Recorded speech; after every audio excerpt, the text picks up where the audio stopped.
All right, Monday, March 7th, 2025, and we are officially on obsessive free agency watch. Big news happening every day, and especially after the Bears have gone and signed or traded for huge names on the open market. Now they're just teasing us. If you haven't seen the Khalil Mack news, what the Bears did on Twitter and on social media, I will show it here in just a minute, but they're just teasing us now. Other roster news, the Bears have tendered two exclusive right free agent contracts in Jonathan Ford and Amir Speed. So that is news. It's updated today. So they will be on the at least 90-man roster. Those who need a reminder, those ERFA contracts basically mean you can sign someone for a league minimum deal, 1 year, basically a rookie contract is what it is. And then there is no commitment to the team. So it's an easy way to bring someone into the 90-man camp. Amir Speed, good cornerback depth. Why would we not do that? And Jonathan Ford really filled in decently at nose tackle last year when we were completely decimated on the defensive line. Why would we not do that as well? So this was a couple of hours ago now. Aaron Lemming pointed it out on Twitter. Contract roster updates. According to Over the Cap, the Bears have tendered ERFA contracts to Jonathan Ford and Amir Speed. And the third-year contract is $1,030,000. I've said that several times on this channel. The only other remaining ERFA possibility is Douglas Coleman. I can see them doing that too. Why wouldn't you if you can cut him and not have to have any dead cap? So I don't see us not bringing Doug Coleman back. I think it's just a matter of going through the process. So he would be on a second year, which is $960,000 for the league minimum. So I went over the cap, and this is from Over the Cap right here. You can see Amir Speed is added to the list. I didn't want to cut out Daniel Hardy, but on the way they have them rostered, Daniel Hardy's right in the middle there. He was ERFA'd earlier. We already talked about that. And then Jonathan Ford. So these guys are on the roster according to Over the Cap. So I'm going to take it as gospel, but just know it's not everywhere and announced everywhere yet. But I do trust Aaron Lemming 99% of the time. So I feel confident in doing this one. And as we know, as I said, they're both just depth pieces. So Amir Speed up top here, a little bit of time with Indy and New England, drafted by New England, and then went to Indy, and the Bears signed him last year when he got cut by Indy. Ended up appearing in 3 total snaps on the year, and more than that actually on special teams. So he was on the team early in the year. We ended up cutting him. We ended up bringing him back at the very end of the year, and most of his time was spent on the special teams. So just a depth piece here for Amir Speed. Same for Jonathan Ford. He could work his way up, though, with the way he played near the end of the season. A little bit of rough tail end of the season, but he came on strong that first game at Minnesota. Ended up getting in 77 total snaps with how decimated we were. So big body, Jonathan Ford, big boy, and I do appreciate the prospect of developing some of these practice squad guys, and that's what Jonathan Ford is for now. He's a practice squad guy, but he could develop into something more. So here's how it looks on the roster. I did kind of expect them to sign Jalen Jones to tender his restricted free agency, but that is league minimum. The minimum for restricted free agency, there's different ways you can do it. You can do it. We're not going to get too deep into that one. You can do it, restricting him for a trade of a first-round pick, second-round pick, or just a value to where he is, which would be a $3.26 million is the minimum on a restricted free agency. Maybe they don't want to go that route. Maybe they're trying to work out an extension with him because I saw him as kind of that guy as the backup corner. Maybe he wants to test the open market, see how much he can get first. I still think that's a very viable option to bring back Jalen Jones, but maybe the Bears are saying more, hey, we don't want to pay you $3.26. We see you as more. We'll give you a couple years, $2 million a year or $1.75 a year. That's more than, the league minimum, but we don't see you as garnering restricted free agency value. The one that I question more is Jack Sanborn. He's definitely worth $3.26 million, but apparently they're going in a different direction, so he'll hit the open market.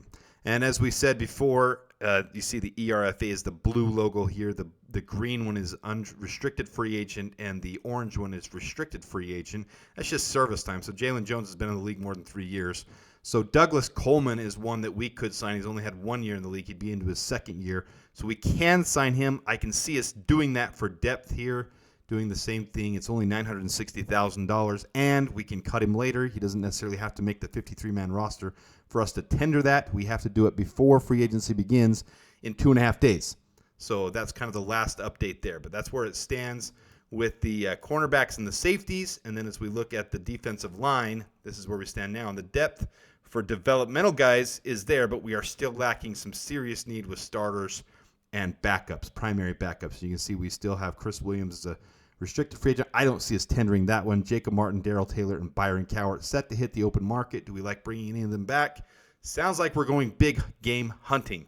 And I'll get to that in just a second because there's an exciting person who might be right here. Or, according to rumors, Khalil Mack is open to taking a more of a backup reserve role. With his age in the league and where he's at now at 34 years old, he's open to being more of a backup. So does that mean he will take less starter money than what was expected? You can see here, originally they thought he would garner somewhere around $12 million from over the cap and $6 million from Spotrac. This is way back. You see it says 33.8 years old. Obviously, we're past February now. So this is when we first made our projection of possibly getting Khalil Mack. We made this little graphic for a mock draft that was 3 months ago. I mean, man, we're cruising in this offseason.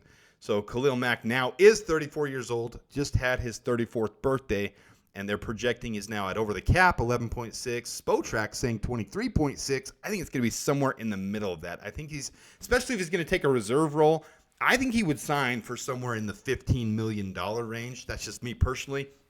Speculation is all over the place on what people think he will sign for, but if he's going to take more of a reserve role, more of a, not backup, but more of a rotational role, not a 3-down defensive end, which fits perfectly for the Bears. You've got Austin Booker, and then it's very highly anticipated, suspected the Bears will take a defensive end in this class, whether it's James Pierce or Landon Jackson, or even all the way down in the 3rd, 4th round with Antoine Powell-Ryland. There's so many options the Bears can take at defensive end. Having Austin Booker, another defensive end rookie, to be able to rotate with Khalil Mack and Montez Sweat. Montez Sweat playing every 3 downs, and then Khalil Mack playing 1 or 2 downs and then rotating with one of those rookies. That could be very valuable with his experience, and his production hasn't dropped. Look at these last 3 years since he left Chicago. 9 sacks, 18 sacks, 7 sacks, and he's playing in most of the game. I mean, he hasn't had hardly any injuries. He's been an Iron Man. So this is not an issue where he's, constantly injured and plagued and decrepit, and he's got to work his way out of the league. He's just getting older. He's willing to accept a rotational role. Let's see what we can do in Chicago, and the Bears are clearly all in on this. So we'll see if this gets taken down. Carl, I have to put a shout out to him because I think Carl's very excited about this. So this is our personal chat. He said I could use it, so I screenshot it. He said Mack was featured several times. Everyone else, just once, I believe. So Mack is the first person highlighted. Tillman, Urlacher, Mack again, Jalen Johnson, Mack, Julius Peppers, and then again with Khalil Mack. So he's highlighted 4 times in this. The Bears are clearly sending a message. So I'm going to play it. We'll see if it gets taken down. If it gets taken down and I have to cut it out, this happens a lot with the videos sometimes when there's copyright restrictions, but this is on the Bears social media. If they take it down, just know it's in. Go look for it on social media. You'll find it easily, and the Bears are obviously hyping up Khalil Mack and the possibility of his return. So let's go ahead and shoot this thing. The monsters of the Midway, football's meanest and stingiest defense. Khalil Mack. Towards the end zone, Moss fighting. Jeff Tillman took it away from him. Picked off Urlacher. 3-man rush, coming clean right around the finale, and it is intercepted by Mack. 10, 5, end zone. Touchdown Bears. And it's intercepted, Jalen Johnson. Goodbye, baby. Stepping to the pocket, the throw, hit from behind. Bears have taken it away. And in the hands of Julius Peppers. Peps running right, Peps to the 10, 5, end zone. Touchdown. Touchdown Bears.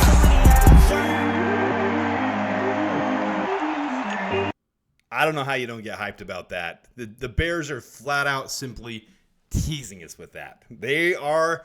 I don't know if the social media team knows something, but they clearly know the fans are getting hyped about Khalil Mack coming back. And if you're Khalil Mack and you see that, it's got to leave an impression on you, right? It's got to make you feel a little bit of excitement that the Bears fans are pumped about you, that the city would welcome you back wholeheartedly.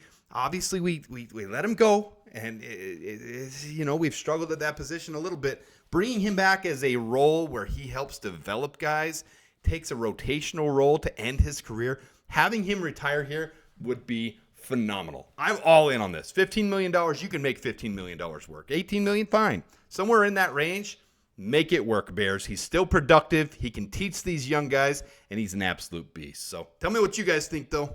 You guys like these moves? Obviously, Jonathan Ford, Amir Speed, minor moves. I don't know how anybody can not like these moves because there's no dead cap associated.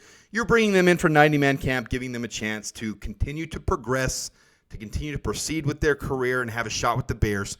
Khalil Mack, though, tell me, I might start a poll on this one. Tell me if you guys would like it and what value you'd like it at. What would be the tipping point? Going over $20 million, is that too much? Is that too much? I mean, we can always make more room by restructuring contracts, right? Only so much cap left to be had, but I think Khalil Mack would be a really good fit for the Bears. Let me know what you guys think. Obsessive, free agency, turn the page on the new league year. It's happening in 2.5 days. It's almost here. I'm freaking stoked. Appreciate you guys tuning in. If you haven't hit the like button, please do that. If you haven't subscribed, please do that as well. Let your friends know about the channel because it is growing, and I'm proud to be a part of it with you guys. Until next time, da Bears and bear down.